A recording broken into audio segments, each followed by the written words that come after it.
The money in your pocket, the digits in your bank account, what are they really? They are not wealth. They are a promise.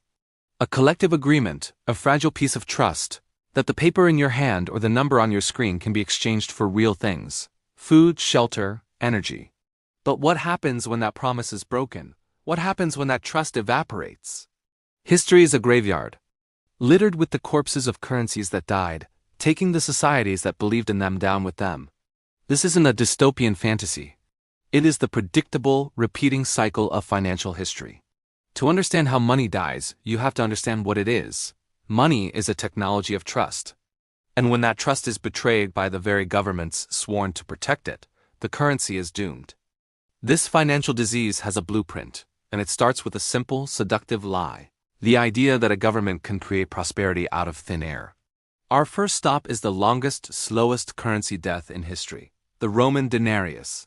For centuries, this silver coin was the bedrock of the Western world. It was heavy, pure, and trusted. But running an empire is expensive. Paying legions, building aqueducts, and financing endless wars on distant borders costs a fortune. By the 2nd century AD, the Roman government was spending far more than it took in through taxes. So the emperors turned to a trick, a quiet form of theft. They began debasing the currency, secretly mixing cheaper metals like copper into the silver coins while forcing citizens to accept them at their old value. It was a brilliant short-term solution. But the people weren't stupid. They instinctively followed a rule that would later be called Gresham's Law. Bad money drives out good. Citizens hoarded the old, pure silver coins, the good money, and spent the new, debased copper coins, the bad money, as quickly as possible. The good money vanished, and the bad money flooded the economy.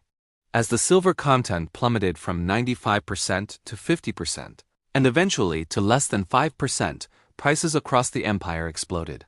Soldiers, paid in worthless junk, demanded higher wages. Trade networks that ran on trust simply broke down, reverting to barter.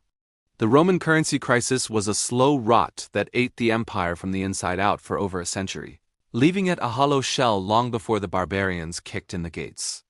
Rome's collapse took centuries. But what if you wanted to destroy a currency in just a few years? For that, we travel to revolutionary France.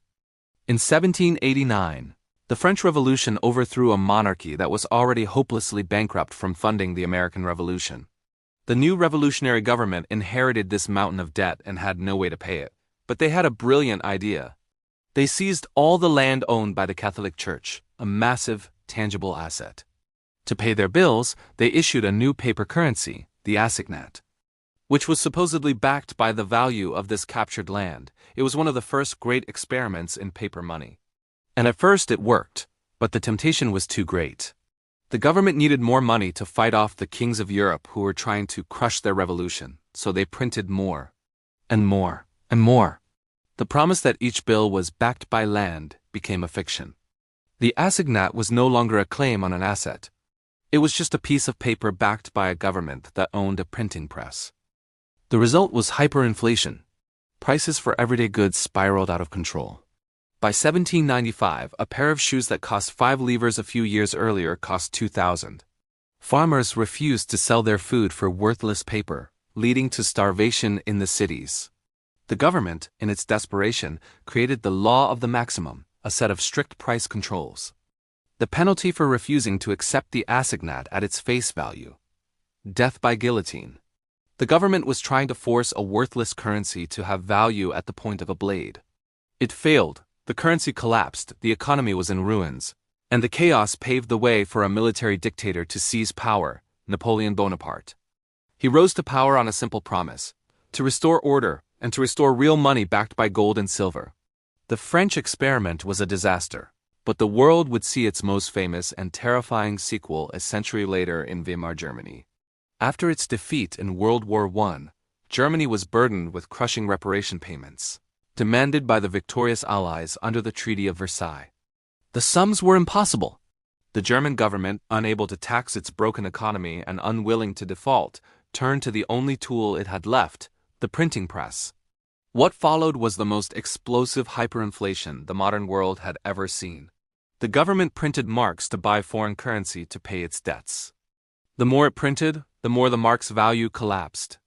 And the more it collapsed, the more it had to print. It was a feedback loop from hell. In early 1922, $1 bought about 320 marks. By late 1923, $1 bought 4.2 trillion marks. Money became meaningless. Workers were paid twice a day, hauling their wages home in wheelbarrows, desperate to spend it before it lost its value by supper time.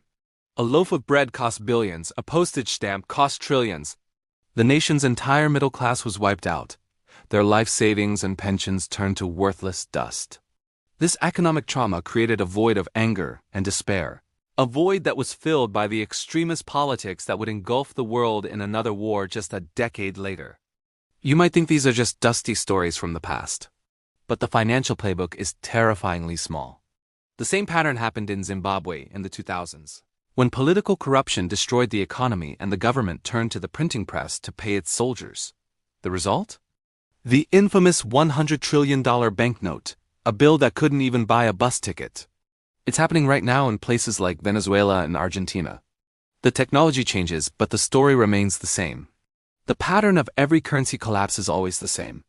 First, a government gets into deep financial trouble, usually from wars, lavish social spending, or a shattered economy. Second, that government chooses the easy way out, creating new money either by debasing coins or, more efficiently, by running the printing presses. Third, this flood of new money creates a temporary illusion of prosperity, but it quickly leads to rising prices, as more money chases the same amount of goods. Fourth, and most critically, comes the psychological breaking point, the crisis of confidence. This is the moment the public realizes the money is a lie, a promise that has been broken. This is when the real panic begins. People frantically dump the currency, trying to trade their worthless paper for anything real: food, land, gold, silver, or stable foreign currencies. The velocity of money explodes. And this is what turns inflation into hyperinflation. It's no longer just a government problem. It's a social one. The currency dies, and with it, the social contract. So what about the money in your pocket? We now live in a global system of pure fiat currencies, a system born in 1971 when the US dollar was severed from its last link to gold. Today's money is backed by nothing tangible, only the full faith and credit of the governments that issue it. Since 2008, and again in 2020, central banks around the world have created trillions of dollars, euros, and yen out of thin air. They don't call it printing money. They give it sophisticated names like quantitative easing or providing liquidity. But is it really any different from what happened in Rome or France or Weimar? It is a global experiment on a scale never before attempted. The lesson from history is that this path is always a one-way street. The only question is how long it takes to reach the end. If you learned something, hit subscribe. Have a great day.